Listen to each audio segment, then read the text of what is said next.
ने देखे कि मुंह पर अजीब सा गुमड़ा लिया हुआ ये आदमी मंदिर में जाकर माताजी के सामने अपना प्राण त्याग देता है। आदमी को मरते देख पंडित भागकर मंदिर में आता है और माताजी के सामने प्राण त्याग दिए हुए आदमी को देखकर पंडित सभी से कहता है, मंदिर में पहली बार ऐसा हुआ है, अब हमें इसके निवारण के लिए पुरातन किताब की मदद लेनी होगी। जिसके बाद सभी गाँव वालों को एक पेड़ के नीचे बुलाया जाता है। पुरातन किताब को अच्छे से पढ़ने के बाद पंडित सभी से कहता है, घोर अनंत हो गया। उत्सव के बाद देवी माँ प्रस्थान करने वाली थी, अब वो मंदिर में कैद हो गई है क्योंकि मंदिर में मृत्यु हुई है। गाँव में बहुत बड़ा संकट आने वाला है, हमें इससे बचने के लिए गांव में अष्टधिक बंधन लगाना होगा। आज सूर्यास्त के बाद 8 दिनों तक ये मंदिर और ये गांव बंद रहेगा। गांव के लोगों को बाहर जाना मना होगा। जो बाहर से आया है वो सूर्यास्त से पहले गांव छोड़कर चले जाए। जिसके बाद गांव के सभी लोग 8 दिनों का राशन पानी खरीद लेते हैं। अष्टधिक बंधन लगने के बाद रात के समय घर से कोई बाहर नहीं निकल सकता है। तभी हमें एक लड़की को दिखाया जाता है जो अपने प्रेमी से भागकर शादी करने के चक्कर में गाँव के नियम को भंग कर देती है।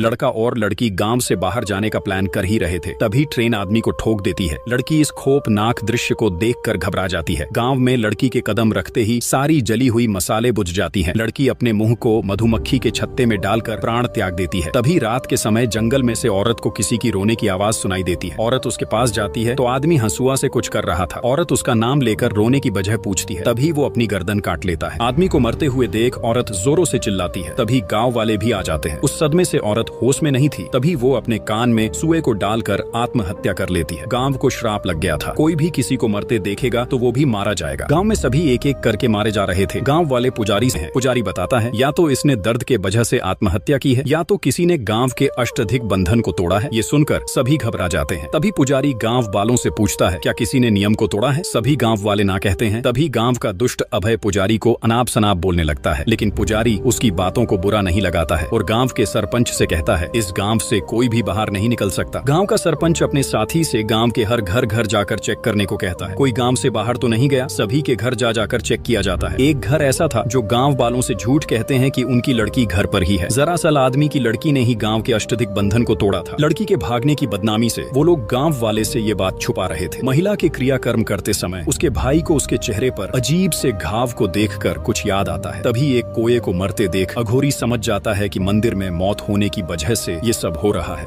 अघोरी अष्टधिक बंधन को छूकर अपनी तंत्र मंत्र विद्या से गांव में हुए सारी घटना को देखकर गांव वालों से कहता है, गांव पर बुरी आत्मा का प्रभाव है, अष्टधिक बंधन को हटाना होगा। कोये को चिल्लाते देख अघोरी बताता है, किसी ने इस गांव पर काला जादू किया है। अगर समय पर कुछ नहीं किया गया तो पूरा गांव शमशान में बदल जाएगा। मेरा साथ दोगे तो मैं तुम्हें इस मुसीबत से मुक्ति दिला सकता हूँ। तभी पुजारी अघोरी को गाँव में आने से मना कर देता है। अघोरी पुजारी से कहता है, अगर तुम्हारे नियम इतना ही मजबूत है तो गाँव में 4 मौतें कैसे हो गई? मुखिया कहता है, नहीं, गांव में सिर्फ 2 मौतें ही हुई हैं। अघोरी, इतनी ठंड, विक्स की गोली लो, खिच खिच दूर करो। गांव वालों से कहता है, जब तुम्हें बाकी की लाशें मिलेगी तभी तुम्हें मुझ पर विश्वास होगा। ये कहकर अघोरी चले जाता है। अघोरी की बातें सुनकर गांव वाले डर जाते हैं। महिला का भाई सूर्या डॉक्टर से कहता है, दीदी ने आत्महत्या नहीं की है, मैं पता लगा कर रहूंगा कि ये सब क्या हो रहा है। जिसके बाद सूर्या और डॉक्टर घर घर जाकर मौत हुए लोगों के बारे में पूछताछ करने लगते हैं। तभी उन्हें जंगल में मरे हुए जानवर की बदबू आती है। पास जाने पर उन्हें कीचड़ में मुश्किल मिलती है। दलदल में चेक करने पर उन्हें कुछ नहीं मिलता। तभी सूर्या की नजर लड़की के पर्स पर पड़ती है। पास जाने पर उसे वही लड़की की डेड बॉडी मिलती है जो पूरी तरह से सड़ चुकी थी। सूर्या देखता है किसी ने पैसे की वजह से उसे नहीं मारा था। सूर्या डॉक्टर को बताता है, सुधा गांव से बाहर गई थी, यह टिकट मुझे उसके बैग में मिला। सच्चाई का पता लगाने के लिए सूर्या रेलवे स्टेशन पर कॉल लगाकर लड़की के बारे में कुछ पूछ ही रहा था। तभी स्टेशन कर्मचारी कहता है, हमने बॉडी उसी रात हॉस्पिटल पहुंचा दी थी। हॉस्पिटल जाने पर पता चलता है कि सुधा जिसके साथ भागी थी यह वही लड़का था। अब सूर्या को लगने लगा था कि अघोरी सच बोल रहा था। पुजारी गाय का दूध दूह रहा था। तभी उसे कुछ अजीब सा लगा। तभी सूर्या पुजारी से कहता है, वह अघोरी बिल्कुल सही बोल रहा था। तभी पुजारी कहता है, अगर अघोरी की बातें सही होती तो हमें 4 डेड बॉडी मिलती। तभी सूर्या पुजारी को हर एक बात बताता है। अष्टदिग्बंधन जिस दिन लगा था उसी दिन सुधा ने गांव के बाहर जाकर सूर्या पुजारी को सारी बात बताता है। अष्टदिग्बंधन जिस दिन लगा था उसी दिन सुधा ने गांव के बाहर जाकर अष्टदिग्बंधन को तोड़ दिया, जिससे उसके प्रेमी की मौत हुई। उसके बाद सुधा के ऊपर मधुमक्खियों ने हमला कर दिया। सूर्य ने सुधा को बचाने की कोशिश की। सुधा की मौत मौत के बाद सूर्य ने मेरी बहन के सामने खुदकुशी कर लिया, जिसके बाद मेरी बहन ने भी अपने आप को मार लिया। सूर्या समझ गया था कि जो भी किसी को मरते हुए देखेगा वो भी मारा जाएगा। तभी पुजारी पूछता है, पार्वती को भी तो किसी ने मरते हुए देखा होगा ना? तभी सूर्या को नंदिनी की कही बातें याद आती हैं। यहाँ नंदिनी जंगल की ओर जा रही थी, वह किसी की भी बातें नहीं सुन रही थी। घर पहुंचकर सूर्या को पता चलता है कि नंदिनी गांव में खंडहर की ओर गई है। नंदिनी का पीछा करते हुए सूर्या उसी खंडहर तक पहुंच जाता है। तभी नंदिनी सूर्या की बातें सुने बिना कुएं में कूद जाती है। सूर्या सही वक्त पर नंदिनी को कुएं से बाहर निकालकर उसके घर लाता है। तभी नंदिनी अजीब सी हरकतें करने लगती है। पूरा गांव नंदिनी के इस बदलाव को देखकर डर जाता है। दोस्तों, आगे का पार्ट देखने के लिए चैनल को सब्सक्राइब जरूर